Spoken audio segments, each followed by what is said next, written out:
Lumaki sa pamilyang konserbatibo at sagado katoliko si Father Stanislao Soria. Our family is actually a family of priests and nuns. It's a very, very religious family.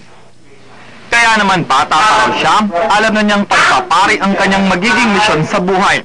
Pumasok sa seminaryo at nung unay nagturo muna. Kasama-sama ako sa community organizing at nagturo ako ng filosofiya at teolohiya sa Adamson. Later on, napunta akong Ateneo. Bilang professor ng theology, naging biyasa siya sa Katolisismo. Naging kasamahan niya si Father Robert Reyes. Noong 1987, kapwa kami nagturo sa San Carlos Seminary, dyan sa Guadalupe, Makati. At nagturo siya sa tinatawag na pre-college, yung mga nagtapos ng high school o mga una o pangalawang taon sa kolehiyo na gusto magpare. Iahanda muna sila ng isang taon bago sila magsimula ng formal na formation bilang mga seminarista doon sa college department. Noong 1988, ganap na naging pari si Father Stan.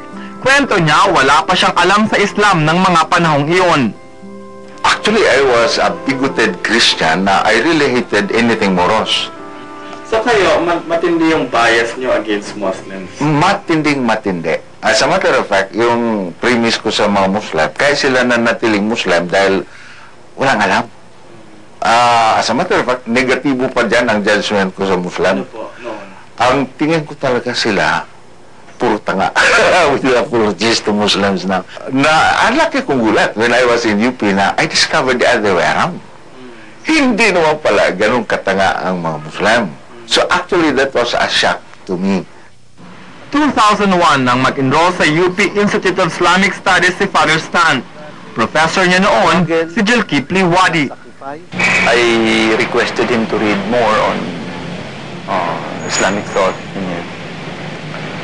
Tapos naramdaman ko, unti-unti, nagbabago na yung kanyang pananaw. Kasi nung siguro first, second, third meeting, grabe yung mga remarks niya against Muslim, against Islam.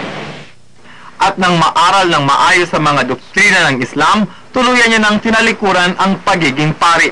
At kung ano ang nakita ni Sister Mercedita, ay siya ring nagbulat sa isip ni Muhammad, ang bago niyang pangalan ngayon.